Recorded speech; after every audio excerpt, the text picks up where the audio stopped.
നടനും MLA-യുമായ മുകേഷിന് പിന്നാലെ മറ്റ് 6 പേർക്കെതിരെ കൂടി നടിയുടെ പീഡന പരാതിയിൽ പോലീസ് FIR ഇട്ടു.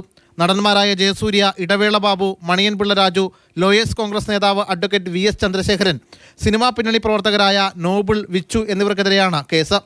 കേസിനാസ്പദമായ സംഭവം നടന്ന പോലീസ് സ്റ്റേഷനുകളിലാണ് FIR ഇടാൻ പ്രത്യേക അന്വേഷണ സംഘം നിർദ്ദേശിച്ചത്. നടിയോട് ലൈംഗിക അതിക്രമം കാട്ടിയെന്ന പരാതിയിലാണ് നടൻ ജയസൂര്യക്കെതിരെ കന്റോൺമെന്റ് പോലീസ് ജാമ്യമില്ലാ വകുപ്പ് പ്രകാരം കേസെടുത്തത്. സെക്രട്ടേറിയറ്റിലെ സിനിമാ ചിത്രീകരണത്തിനിടെ ശുചിമുറിയുടെ സമീപത്ത് വെച്ച് കടന്നുപിടിച്ച് ലൈംഗികമായി അതിക്രമം നടത്തിയതിന് IPC 354, 354A, 509 എന്നീ വകുപ്പുകളാണ് ചുമത്തിയിട്ടുള്ളത്. അമ്മയിൽ അംഗത്വം നൽകാമെന്ന് വാഗ്ദാനം ചെയ്ത് പീഡിപ്പിച്ചുവെന്ന പരാതിയിൽ നടൻ ഇടവേള ബാബുവിനെതിരെ എറണാകുളം നോർത്ത് പോലീസാണ് കേസെടുത്തത്. IPC 376 പ്രകാരം ജാമ്യമില്ലാ വകുപ്പാണ് ചുമത്തിയിട്ടുള്ളത്. നടൻ മണിയൻപിള്ള രാജുവിനെതിരെ ഫോർട്ട് കൊച്ചി പോലീസ് IPC 356, 376 പ്രകാരമാണ് കേസെടുത്തിരിക്കുന്നത്.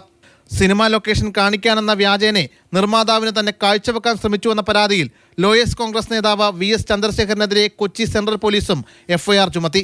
കൂടാതെ പ്രൊഡക്ഷൻ കൺട്രോളർ നോബിളിനെതിരെ പാലാരിവട്ടം പോലീസും പ്രൊഡക്ഷൻ എക്സിക്യൂട്ടീവ് വിച്ചുവിനെതിരെ നെടുമ്പാശ്ശേരി പോലീസുമാണ് പീഡന പരാതികളിൽ FIR ഇട്ടത്. കേസിന്റെ തുടർ നടപടികൾക്കായി നടിയുടെ രഹസ്യമൊഴി അന്വേഷണ സംഘം ഉടൻ രേഖപ്പെടുത്തും. ഇതിനായി അടുത്ത ദിവസം കോടതിയിൽ അപേക്ഷ നൽകും. 7 കേസിലുമായി ഒറ്റ 164 സ്റ്റേറ്റ്മെന്റ് എടുക്കാനാണ് ആലോചന. പരാതികളിൽ FIR ഇട്ടെങ്കിലും മറ്റ് നടപടികളിലേക്ക് കടക്കരുതെന്നാണ് പോലീസ് ഉദ്യോഗസ്ഥർക്ക് പ്രത്യേക അന്വേഷണ സംഘത്തിന്റെ നിർദ്ദേശം. അതേസമയം ജാമ്യമില്ലാ വകുപ്പുകൾ ചുമത്തിയിട്ടുള്ള കേസുകളിലെ പ്രതികൾ മുൻകൂർ ജാമ്യത്തിനായി കോടതിയെ സമീപിക്കാൻ ശ്രമം തുടങ്ങിയിട്ടുണ്ട്. മാതൃഭൂമി ന്യൂസ്, കൊച്ചി.